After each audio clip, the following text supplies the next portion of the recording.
Deus continua fazendo. E às vezes a gente compartilha sempre alguns testemunhos que são extraordinários de vidas que foram extremamente transformadas para Jesus e alcançaram ministérios de projeções nacionais e internacionais. Inclusive, alguns testemunhos que eu vou compartilhar hoje na mensagem fala sobre esse aspecto da vida de algumas pessoas, mas às vezes nós nos esquecemos de compartilhar esses testemunhos do dia a dia, da nossa simples vida de servir a Deus todo dia, daqueles que continuam acordando cedo, que tem que sair para ir para o trabalho, que tem que cuidar dos seus filhos, que tem que pagar os seus boletos, né, que divide o seu tempo ali entre as questões pessoais da família, questões pessoais do serviço e questões pessoais do ministério, que estão ali doando as suas vidas num tempo que poderia ser investido num tempo de descanso, fazendo uma célula, participando de uma célula, discipulando pessoas. E existem grandes milagres, mas nós também nós não podemos desconsiderar os pequenos milagres de cada dia que vão acontecendo nas nossas vidas e as oportunidades diárias que nós temos de ser gratos a Deus. Valorizar esses pequenos milagres, esses pequenos acontecimentos do dia a dia. Né? Eventualmente, nós passamos momentos que não são fáceis. E quando a gente está comentando aqui, principalmente quando a gente está ministrando a palavra, normalmente a gente pega a parte mais substanciosa ali, estava assim e Deus fez e agora está dessa forma, mas a gente não fala um pouco sobre o processo. Não fala das vezes que a gente pediu para Deus tirar a nossa vida. Não fala das vezes quando você sentiu agora realmente está tudo acabado. Não fala daquelas vezes onde você se sente a pessoa mais frustrada do mundo e sem perspectiva, e vê as coisas acontecendo na vida dos outros e na nossa vida não acontece nada, parece que Deus só está abençoando aquele e não está nos abençoando.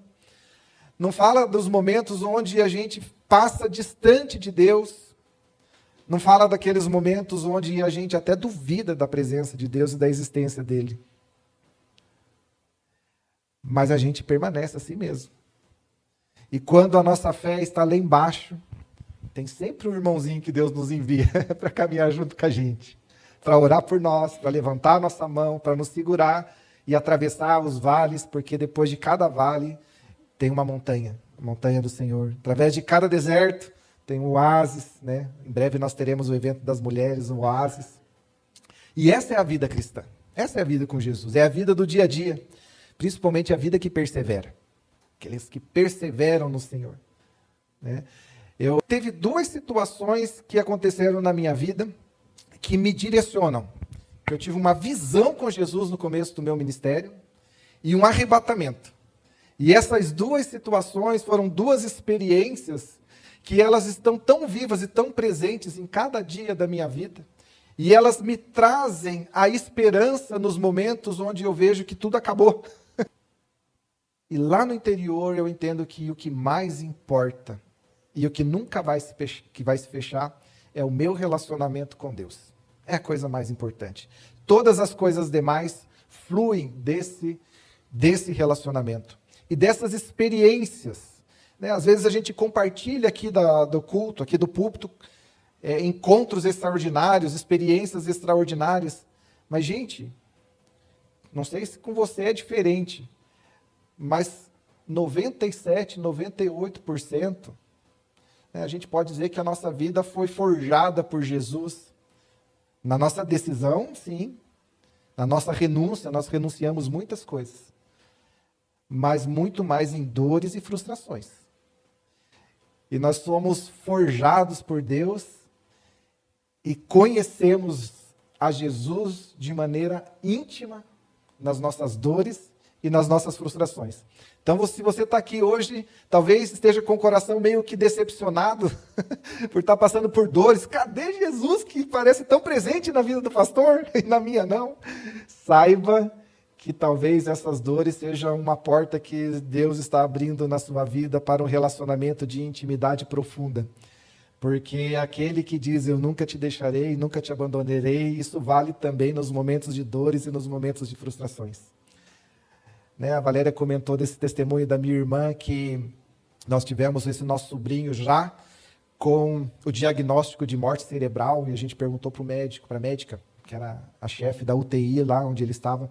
É possível sair dessa situação? É possível uma possibilidade de reversão? Isso nunca existiu. Não existe, está morto. É só daqui a algumas horas desligar os aparelhos e, se vocês quiserem, pode entrar com a papelada para o processo de doação de órgãos. O médico normalmente é bem direto, é o que eles fazem e é a parte do trabalho deles serem assim mesmo, né?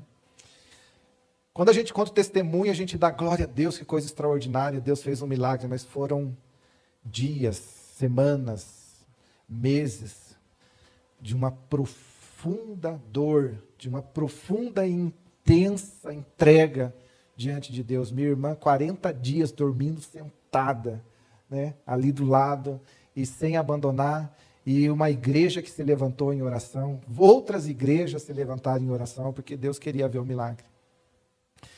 Então, talvez a palavra mais importante de todo esse processo é, né, Vanderlei, persevera, não desista, Deus vai mudar a sua vida, tem coisas boas pela frente, né?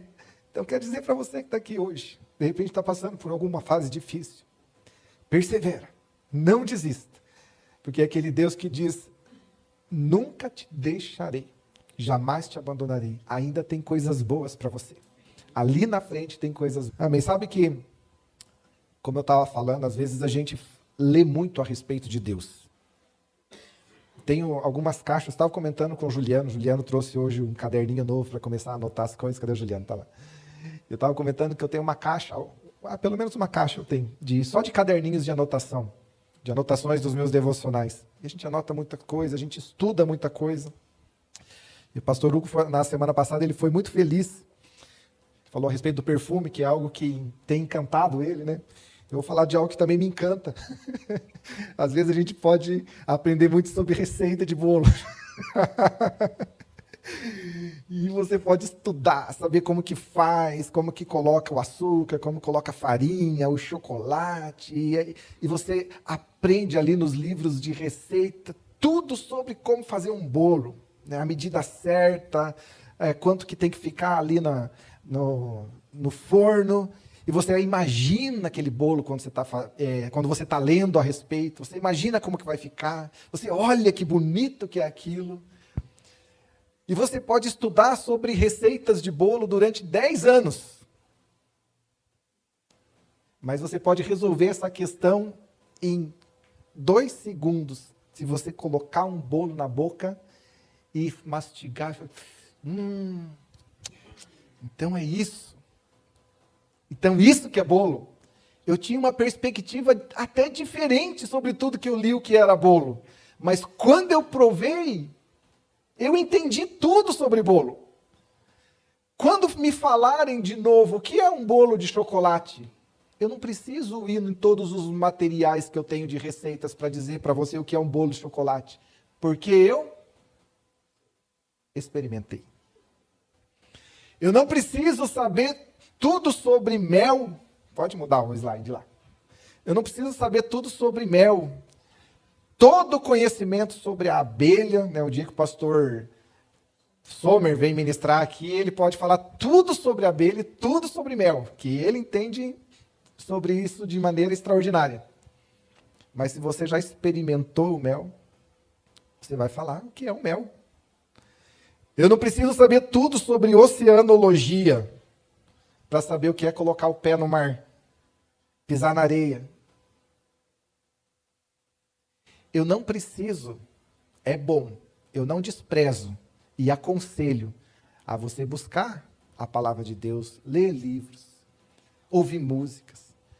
Mas é importante você saber que os livros, os louvores, te conduzem à presença de Deus. Mas é a experiência que te transforma. É você provar e ver o quão bom tu és. Quando você prova e vê, nos momentos difíceis, você vai olhar para as circunstâncias, não vai entender,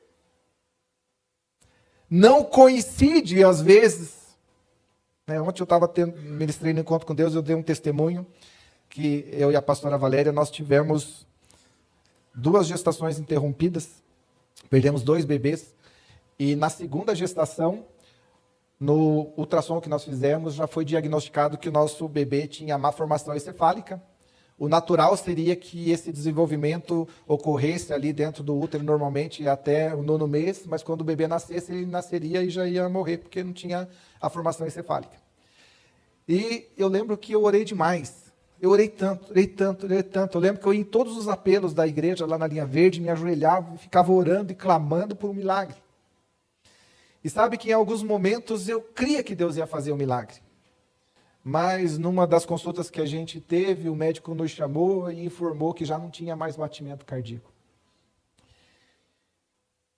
E foi difícil ouvir aquela notícia, mas ao mesmo tempo nós fomos envolvidos ali numa presença de Deus tão acolhedora e tão consoladora. A Valéria foi para o centro cirúrgico para fazer curetagem e eu fiquei ali intercedendo. E depois ela me deu testemunho que, graças a Deus, tinha corrido tudo bem. E ela teve ainda a oportunidade de evangelizar ali enquanto ela estava esperando os procedimentos. Qual mãe que perde um bebê e aproveita esse momento de... São as pessoas que estão tendo uma experiência. As respostas de Deus, elas nem sempre têm um fundamento lógico para as nossas vidas. O próprio Jesus orou ao Pai, se for possível, tira de mim esse cálice por 3 vezes. Qual foi a resposta do Pai? Foi de acordo com a oração de Jesus? Não. Todavia seja feita não a minha, mas a sua vontade. Isso quer dizer, porque eu provei e vi o quão bom tu és, ainda que eu não entenda, eu sei quem o Senhor é. E eu prefiro confiar. Esse sentimento e essa confiança, ela procede de um coração de quem já provou a Deus, já conheceu o Senhor Jesus e sabe quem Ele é. Salmos 34:8 diz exatamente isso. Provai e vede que o Senhor é bom. Bem-aventurado o homem que nele se refugia. A presença de Deus, ela realmente é para ser experimentada. E Jesus sempre nos convida para uma experiência. João 39 diz, vinde e vede. Mateus 11:28 diz, vinde a mim, tenha uma experiência comigo, todos vocês que estão cansados e sobrecarregados. Apocalipse 3:20 diz, eis que estou à porta e bato. Abra a porta e você vai ter um relacionamento, uma experiência com um Deus que é a solução de todos os seus problemas. Às vezes não da maneira que você imagina que eles serão solucionados, mas você vai receber o melhor. De um Deus que é bom, que é zeloso e que cuida de você. Isaías entrou no templo e ele viu, eu vejo o Senhor assentado sobre o trono e as orlas da sua veste enchiam o templo. A glória de Deus estava naquele lugar e ele viu, ai de mim, homens de lábios impuros. Quem sou eu para entrar na presença do Senhor e para ter uma experiência com Deus? Olha para mim, se você soubesse o que eu fiz durante essa semana, os pecados que eu cometi durante essa semana, pastor, eu estou até com vergonha de estar aqui na igreja hoje. Nem devia estar aqui, me sinto constrangido de estar aqui. Pensa em Isaías que contemplou a glória do Senhor ao entrar no templo, num arrebatamento, e ele olhou para si mesmo, diante da santidade de Deus. Ai de mim, homem de lábios impuros. Talvez você veio para o culto hoje com essa sensação de pequei tanto que sou indigno de estar na presença do Senhor.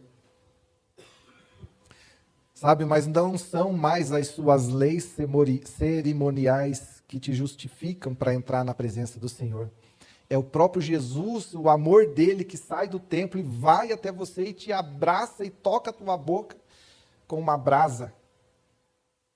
E quando ele te toca, ao invés de você dizer, ai de mim, você vai dizer como Isaías, eis-me aqui, envia-me a mim. Não é tanto pelo conhecimento, é experiência. É experiência. A gente pode falar a respeito de tantos exemplos. Do Pedro, uma frustração no seu trabalho, deixou tudo para seguir Jesus. Zaqueu. Quem era? Zaqueu era uma pessoa, na verdade, uma pessoa mal vista. Ninguém gostava do Zaqueu, cobrador de impostos. Que subiu na árvore de curioso para ver Jesus. Mas teve um encontro com Jesus. E ele nunca mais. Eu estava vendo na internet o testemunho de alguns homens que marcaram as suas gerações. E eu vi o homem de uma pessoa que escreveu uma das músicas mais cantadas de todos os tempos. Amazing Grace, a maravilhosa, Graça Maravilhosa, que John Newton. Esse homem era um mercador de escravos. E num desses transportes de escravos, o barco, o navio passou por uma grande tempestade. E esse homem, que era um homem bruto, mau, um homem que torturava aqueles escravos durante o transporte, um torturador de homens, ele clamou a Deus e teve um encontro com Deus. E esse homem se arrependeu e se transformou num dos maiores abolicionistas da sua época e escreveu essa música que a gente canta até hoje nas igrejas. Mais recentemente, nós temos o testemunho, não sei se alguém já viu aquele filme A Cruz e o Punhal, que fala a respeito de um porto-riquenho chamado Nick Cruz, que era um vândalo, um líder de gangues. Tem um livro também chamado A Cruz e o Punhal, que ao ouvir uma pregação do David Wilkerson, ele respondeu: se você não parar, eu vou te matar. E vou te cortar em pedacinhos. E o David Wilkerson disse: olha, ainda que você me corte em pedacinhos, cada pedaço do meu corpo vai te dizer: Jesus te ama. Esse homem se converteu. Ontem eu estava falando a respeito de uma pessoa que me marca muito pelo testemunho dessa mulher, chamada Corrie ten Boom, escritora do livro Refúgio Secreto, que esteve num campo de concentração com sua família, julgada por um crime. E o crime dela era esconder judeus dentro do quarto da sua casa para que eles não fossem pegos pelos nazistas e enviados para o campo de concentração. E essa mulher viu toda a sua família ser morta no campo de concentração, abusos terríveis, inclusive com a sua irmã que estava junto com ela. E um dia, ao se deparar com aquele que foi o grande torturador numa igreja, esse torturador, ao ouvir o testemunho da Corrie ten Boom, ele já tinha se convertido a Jesus e ele se aproximou dela e estendeu a mão para ela. E quando ela viu aquele homem, o livro conta que ela sofreu como se fosse um gelo interior, uma repulsa instantânea e ao mesmo tempo uma voz vinda dos céus dizendo: estenda sua mão e perdoe. E ela obedeceu à voz. Aquele homem estendeu a mão e falou assim: olha, eu me converti, eu estive nesse campo de concentração, eu fui um desses homens. Ela sabia que tinha sido o homem que mais tinha torturado a sua irmã, que estava junto com ela. E ela conta que quando ela estendeu a mão e apertou a mão desse homem, foi como se a presença do Senhor viesse sobre a vida dela e lavasse o seu interior, o interior das suas emoções. E a partir daquele momento, ela não desejou no seu íntimo nenhum mal àquele homem, mas foi envolvida completamente pelo amor de Jesus e desejou o bem daquele homem. Isso é impossível para um ser humano. Naturalmente, a gente tem sede de justiça, a gente quer sede de justiça e a gente não quer perdoar os nossos ofensores. Mas nós entendemos que o perdão é uma graça que nós recebemos e nós fomos perdoados de muito mais coisas. E pela graça do Senhor, nós somos capacitados a liberar os nossos ofensores.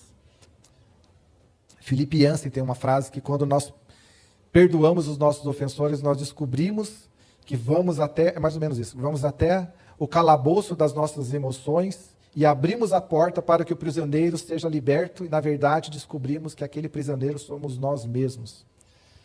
Perdoar é se libertar. Mas é uma experiência com Jesus que nos leva a fazer essas coisas extraordinárias.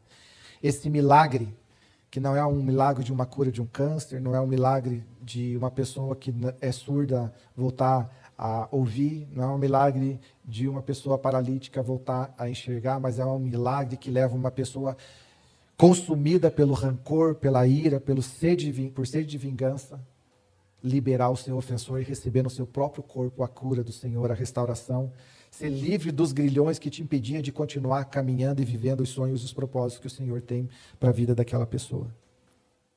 Deus continua convidando. Tiago 4,8 diz, chegai-vos a Deus e ele só chegará a vós. João 7, 37 e 38 diz, se alguém tem sede, venha a mim e beba. Jesus disse, venha a mim quem está perfeito? Não, disse quem tem sede.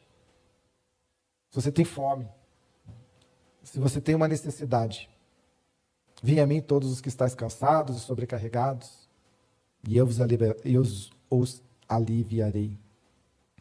Na verdade, não existe uma forma. Se existisse uma forma, eu queria entrar nessa forma para me encontrar com Deus todos os dias. Mas não existe uma forma.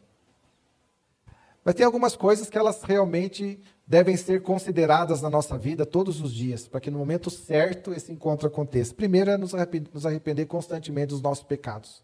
Começar de novo. Deixando para trás as coisas que se passaram, prosseguir para o alvo da soberana vocação em Cristo Jesus. Lançando nossos pecados no mar de esquecimento, Jesus faz isso. E ele nem Jesus se lembra mais disso. Talvez você precise se perdoar também. Talvez a tua culpa seja tão grande que você se afaste da presença de Deus por se imaginar indigno. Outra dica é uma busca sincera. Aquele que pede, recebe. Aquele que busca, encontra. Buscar-me-eis e me achareis. Quando me buscar? Ou seja, põe de lado a religiosidade. Põe de lado aquelas orações bonitas. Entrega o teu coração.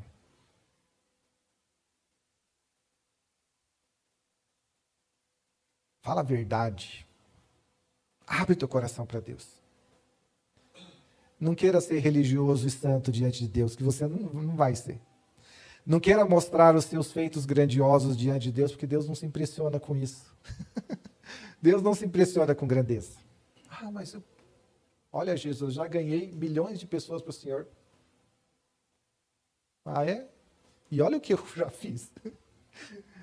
Lê o livro de Jó.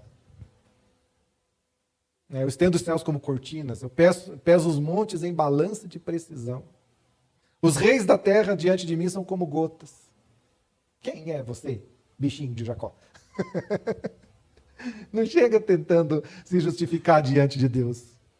Tenha humildade. Reconheça que é só pela graça. Seja sincero. Fala a verdade. Fala o que tem no teu coração. Você sabe que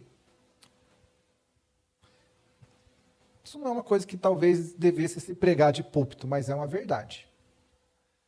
Eu tive a maior parte dos meus encontros com Jesus em orações de confissão de pecado, de arrependimento. Porque Deus, ele tem uma aversão ao soberbo. A altivez do espírito precede a ruína e a soberba precede a queda. Mas você entra como está, expressando os seus sentimentos, porque você não entra por uma justificação própria, você entra na presença de Deus somente por causa do sangue de Jesus que abriu para você um novo e vivo caminho diante da presença de Deus. Esqueça de se fazer de santo diante de Jesus. Esqueça. Talvez você esteja experimentando um momento de santidade, mas é um momento. Esqueça. Chegue com as suas dores, chegue com as suas tristezas, chegue com as suas lutas, chegue com o seu coração, mas chegue com humildade. Deus resiste aos soberbos. Deus resiste àqueles que querem passar uma imagem de quem não é. Deus resiste, mas dá graça. Às vezes a religiosidade é como um escudo que nos protege da presença de Deus. Uma falsa santidade nos envolve numa redoma que nos protege da presença de Deus que quer nos alcançar. Sabe, nós temos falado tanto sobre o que Deus, a esperança que nós temos de Deus fazer coisas extraordinárias no nosso meio. Mas eu creio que é tempo de nós abrirmos os nossos corações, removermos da nossa vida essa redoma de uma santidade que de fato não existe. Sermos transparentes uns com os outros, verdadeiramente nos importarmos uns com os outros.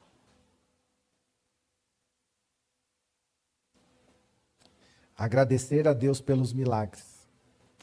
Deus mostrou os seus feitos ao povo de Israel e os seus caminhos a Moisés. Senhor, obrigado pelos seus feitos. Obrigado pelos seus milagres. Obrigado pela cura. Obrigado pela salvação. Obrigado pela libertação. Obrigado pela resposta financeira. Obrigado pelo casamento. Obrigado pelo socorro bem presente na hora da adversidade. Mas, Senhor, eu prefiro o teu caminho. Eu prefiro a sua presença. O Senhor é o caminho, a verdade e a vida. Eu prefiro